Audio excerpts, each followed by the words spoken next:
Hello dear students, welcome back to my channel বংবালানেট। বংবালাটে তোমাদের এনএম জেএনএম পরীক্ষার কথা মাথায় রেখে যেহেতু আমরা কয়েকটা দিন হাতে সময় পেয়েছি, সেই জন্য তোমাদের জন্য নতুন করে ম্যারাথন ক্লাস নিয়ে এসেছি। এই ক্লাসগুলোতে কোয়েশ্চেন বেশি থাকবে না, কিন্তু এক একটা কোয়েশ্চেনের উপর ভিত্তি করে অনেক এক্সট্রা ইনফরমেশন থাকবে, যেগুলো তোমাদেরকে ওই টপিকের ওপর অন্য অনেক কোয়েশ্চেন সলভ করতে হেল্প করবে।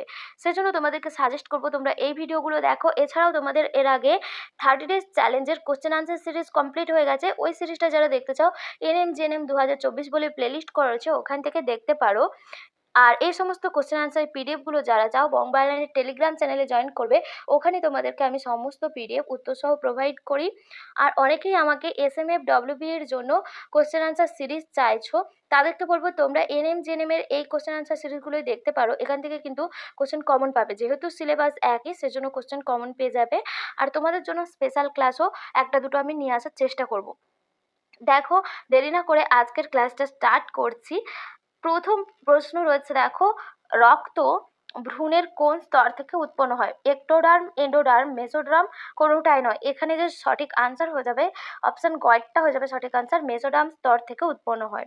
দেখো, মানুষের যে ভ্রূণ হয়, মানুষের ভ্রূণের যে দশাগুলো হয়, প্রথম দশা থাকে মরুলা, তারপরে ব্লাস্টুলা, তারপরে গ্রাস্টুলা দশা হয়। এই গ্রাস্টুলা দশাতে ভ্রূণের 3টা জামস্তর দেখা যায়। যেহেতু আমরা ট্রিপ্লোব্লাস্টিক প্রাণী, সেজন্য 3টা জামস্তর গঠিত হয়। কি কি? একটোডার্ম, মেসোডার্ম আর এন্ডোডার্ম। এর মধ্যে একটোডার্ম স্তর থেকে দেখো কি কি গঠিত হয়: নখ, চুল, ত্বক, স্নায়ুতন্ত্র, দাঁতের এনামেল, লালা গ্রন্থি, এগুলো একটোডার্ম স্তর থেকে উৎপন্ন হয়। এগুলো কিন্তু পরীক্ষাতে আসে। ধরো দিয়ে দিল যে দাঁতের এনামেল ভ্রূণের কোন জামস্তর থেকে তৈরি হয় বলো। তো সেগুলো কিন্তু এই লিস্টটা তোমাদের যদি জানা থাকে তোমরা এগুলো উত্তর দিতে পারবে। দেখো, এর পরে রয়েছে একটোডার্ম মানে একদম বাইরের স্তর, মেসোডার্ম মাঝের স্তরটা, আর এন্ডোডার্ম মানে ভেতরের স্তরটা। এই 3টে স্তর। মেসোডার্ম স্তর থেকে দেখো কি কি গঠিত হয়: হৃৎপিণ্ড ও রক্তবাহ, তারপরে রয়েছে এটা প্লিহা হবে, লিগামেন্ট, টেন্ডন, দাঁতের ডেন্টাইন স্তর যেটা হয়, লসিকাবাহ আর রক্তকোষ। নেক্সট রয়েছে দেখো এন্ডোডার্ম স্তর, মানে যেটা ভেতরের স্তর, সে থেকে কি কি গঠিত হয়: মুখবিবর, জিহা, পাকস্থলী, বৃহদন্ত, পিত্তাশয়, যকৃৎ ইত্যাদি। আর যেহেতু দেখো এটা রক্তের উপর বেস করে কোশ্চেনটা ছিল, সেটা দিয়েছি। আমাদের যে রক্ত, এটা কিন্তু এক প্রকার ক্ষারীয় তরল যৌগ কলা। এটাও পরীক্ষায় আসে যে আমাদের রক্ত কিরকম প্রকৃতির হয়, ক্ষারীয় প্রকৃতির না আম্লিক প্রকৃতির না না নিউট্রাল প্রকৃতির, তখন বলবে ক্ষারীয় প্রকৃতির হয়। আর রক্ত এক প্রকারের যৌগ কলা বা সংবহন কলা যেটাকে বলা হয়। এরপরে রয়েছে দেখো আমাদের যে রক্ত, রক্তের পিএইচ হয় 7.4। আর রক্ত বাফার দ্রবণ হিসাবে কাজ করে। মানে রক্তের পিএইচটা কোনোদিন পরিবর্তন হয় না, ঠিক আছে? এই সামান্য যে আম্লিক, সামান্য যে ক্ষারীয়, সেই পিএইচটাই সবসময় বজায় থাকে, সেজন্য এটাকে বাফার দ্রবণ বলা হয়। তো এর পরের কোশ্চেন দেখো কি রয়েছে: পাটের তন্তু কি প্রকৃতির হয়? পাট গাছের যে তন্তু সেটা কি প্রকৃতির হয়? গৌণ ফ্লোয়েম, জাইলেম, প্যারেনকাইমা, ভাজক কলা। দেখো, পাটের যে তন্তু হয় সেটা হয় হচ্ছে গিয়ে গৌণ ফ্লোয়েম, ঠিক আছে? এই গৌণ ফ্লোয়েমকে কিন্তু বাশতন্তুও বলা হয়, বাশতন্তু।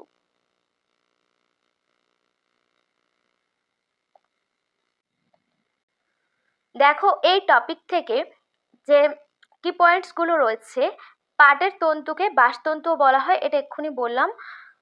এটা উদ্ভিদ কলার এখান থেকে কোশ্চেনটা রয়েছে, সেজন্য দেখো রয়েছে যে কি পয়েন্টসের মধ্যে উদ্ভিদ কলা 2 প্রকার হয়, ভাজক কলা আর স্থায়ী কলা হয়, ঠিক আছে? এর মধ্যে স্থায়ী কলার অন্তর্গত যে ফ্লোয়েম স্তর ফ্লোয়েম কলা হয়। স্থায়ী কলার মধ্যে জটিল স্থায়ী কলা হয়। সে জটিল স্থায়ী কলার মধ্যে 2 ধরনের কলা দেখা যায়, জাইলেম বাহিকা আর ফ্লোয়েম বাহিকা। এই যে ফ্লোয়েম বাহিকার পাশে যে স্ক্লেরেনকাইমা তন্তু থাকে তাকে বলা হয় বাশতন্তু। স্ক্লেরেনকাইমা একটা সরল স্থায়ী কলা, আর জটিল স্থায়ী কলার মধ্যে পড়ে জাইলেম কলা। তো সে জাইলেম আর ফ্লোয়েম কলা। তো এই যে ফ্লোয়েমের পাশে যে সরল স্থায়ী কলার স্ক্লেরেনকাইমা থাকে, সেই তন্তুকে বলা হয় বাশতন্তু।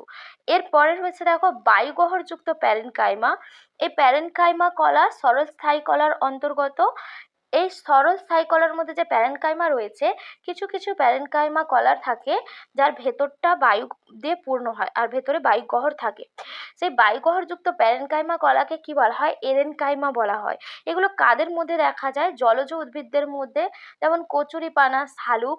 যেমন দেখবে কচুরিপানার পাতার যে বৃন্তের অংশটা, ওটা ফোলা প্রকৃতির হয় এবং যখন ওটাকে আমরা চুপসে দিই তখন কিন্তু, বা হাত দিয়ে জোরে চেপে দিই, তখন ওখান থেকে বায়ুটা বেরিয়ে গেলে ওটা চুপসে যায়। তো ওই অভিযোজনটা ওদের জলজ অভিযোজন হয়েছে। কেন হয়েছে? কারণ জলে এই সমস্ত উদ্ভিদ যাতে ভেসে থাকতে পারে, সেই জন্য জলজ অভিযোজনের জন্য এই রকমের ওদের বায়ুগহ্বরযুক্ত প্যারেনকাইমা কলা সৃষ্টি হয়েছে, যেগুলোকে এরেনকাইমা বলা হয়। এরপরে রয়েছে দেখো, যে সমস্ত প্যারেনকাইমা তরল আর কঠিন যে বজ্র পদার্থ জমা রাখে তাদেরকে বলা হয় ইডিওব্লাস্ট। দেখো কি কি কঠিন বজ্র পদার্থ, তরল কঠিন বজ্র পদার্থ জমা রাখে, যেমন ট্যানিন, ক্যালসিয়াম অক্সালেট, এগুলো।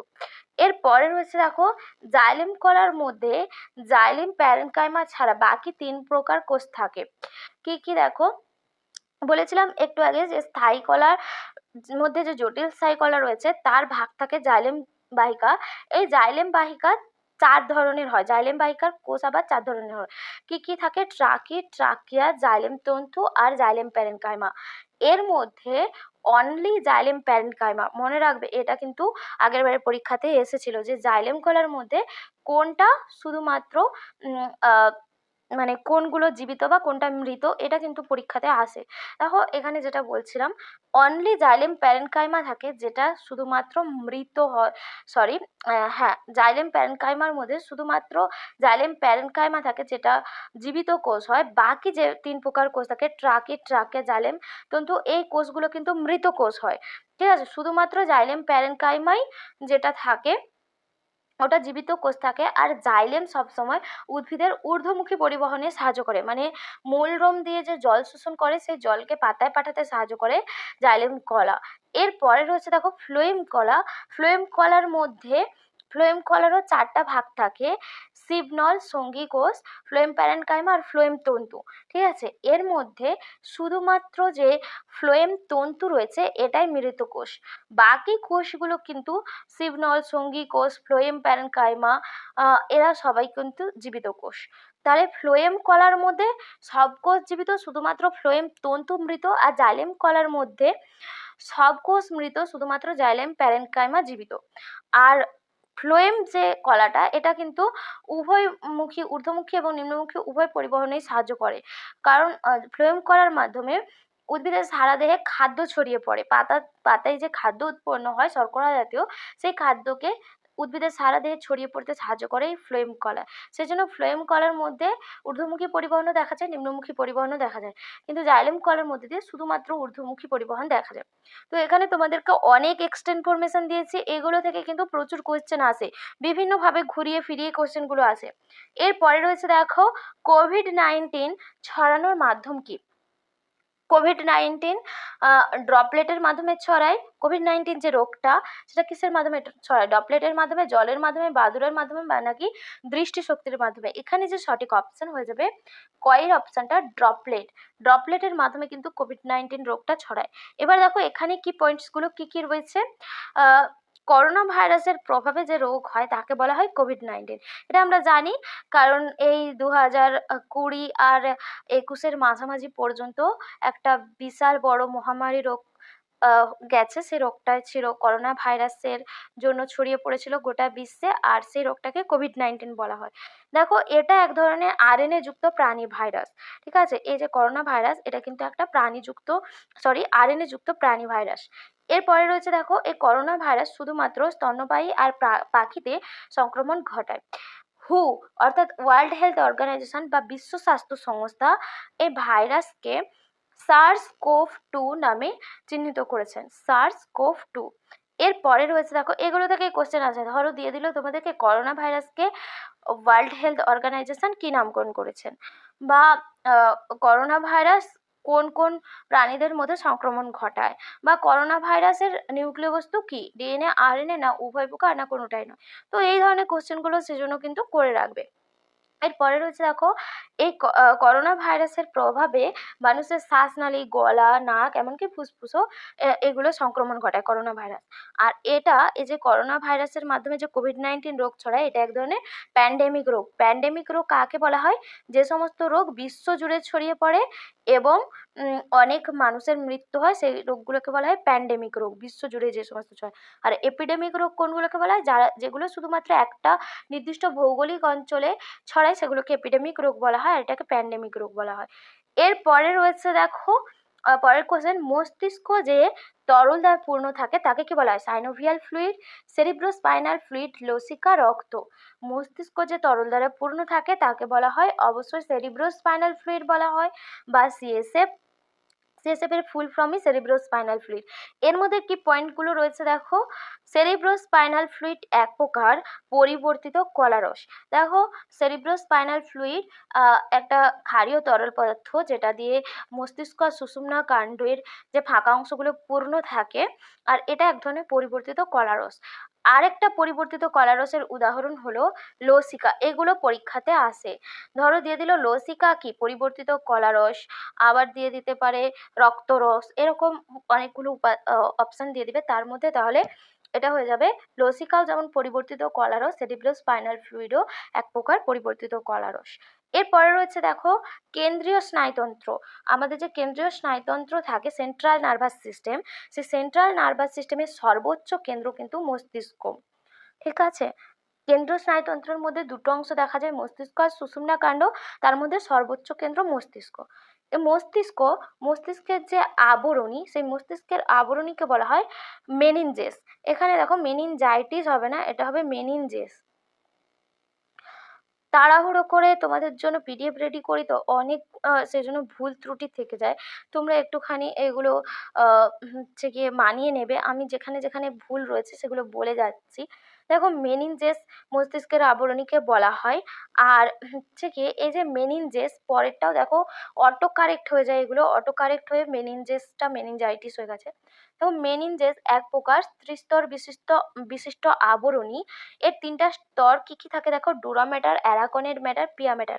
এগুলো কিন্তু পরীক্ষায় আসে। ধরো তোমাদেরকে অপশান দিয়ে দিল, 2 মার্কের যে কোশ্চেনগুলো থাকে সেখানে দিয়ে দিল যে এর মধ্যে কোনটা মেনিনজেস আবরণীর অংশ নয়।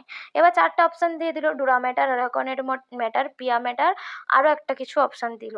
তাহলে সেখানে তোমরা যদি জানো সেখানে কিন্তু সঠিক আনসার করে আসতে পারবে।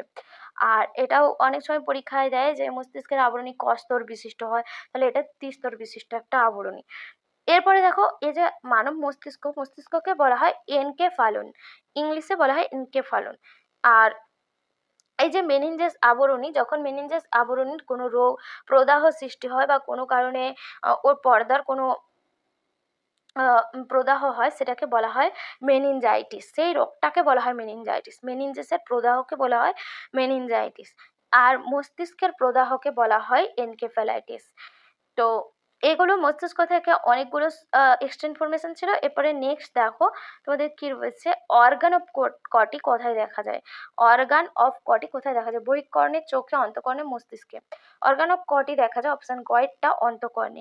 এর আন্ডারে কি পয়েন্টসগুলো কি কি আছে দেখে নাও। মানুষের কানের 3টে অংশ থাকে, কি কি? যথা বহিঃকর্ণ, মধ্যকর্ণ আর অন্তঃকর্ণ। এর মধ্যে যে বহিঃকর্ণ থাকে, এই বহিঃকর্ণে যে অংশগুলো নিয়ে গঠিত হয় সেগুলো হচ্ছে কর্ণছত্র বা পিনা, যেটা বাইরের দিকে থাকে, আর কর্ণকুহর আর টিম্প্যানিক মেমব্রেন। এই 3 ধরনের বস্তু নিয়ে বহিঃকর্ণ গঠিত হয়। মধ্যকর্ণে দেখো কি কি থাকে। মধ্যকর্ণে 3টা ক্ষুদ্র অস্থি থাকে, সেগুলোর নাম দেখো, এটা মেলিয়াস হবে।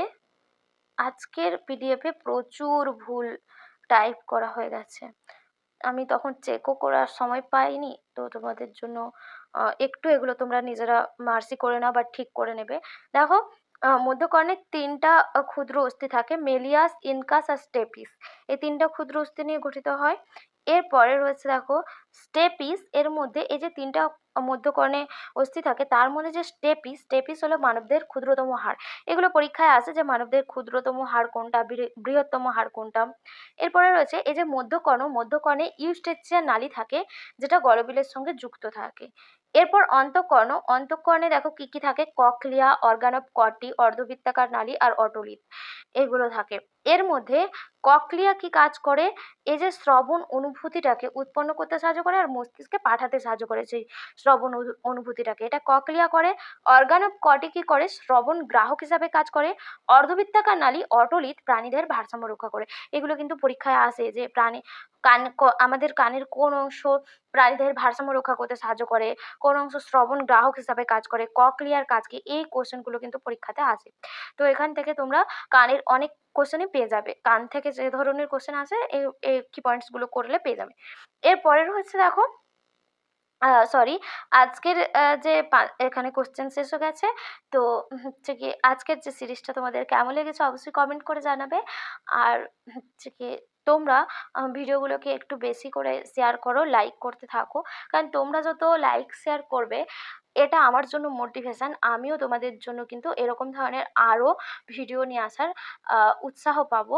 তোমরা আমাকে যতটা মোটিভেট করবে আমি কিন্তু ততটাই তোমাদের জন্য কাজ করার জন্য মোটিভেশন পাবো। আর তোমাদের কমেন্টগুলো কিন্তু আমার পড়তে খুব ভালো লাগে, আমি সব কমেন্টই পড়ি, আর যেগুলো অনেক রিপ্লাইও করি। তো তোমরা আমার পাশে থেকো এভাবেই, তোমাদেরকে আরও অনেক কিছু আমি নতুন নতুন কন্টেন্ট প্রোভাইড করব। আজকের ক্লাস এখানেই শেষ করছি, আবার দেখা হচ্ছে নেক্সট ক্লাসে।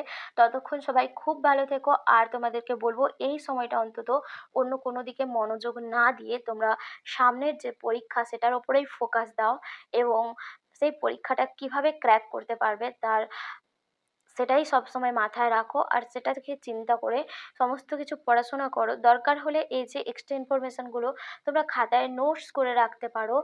একটা খাতায় যদি তোমরা রেডি করে রাখতে পারো তাহলে তোমাদেরকে পিডিএফ খুলে খুলে ঘাঁটতে হবে না। তোমরা পরীক্ষার টাইমটাতে একদম, যখন পরীক্ষা একদিন আগে দুদিন আগে ওই খাতা খুলে খুলে পড়ে নিতে পারবে।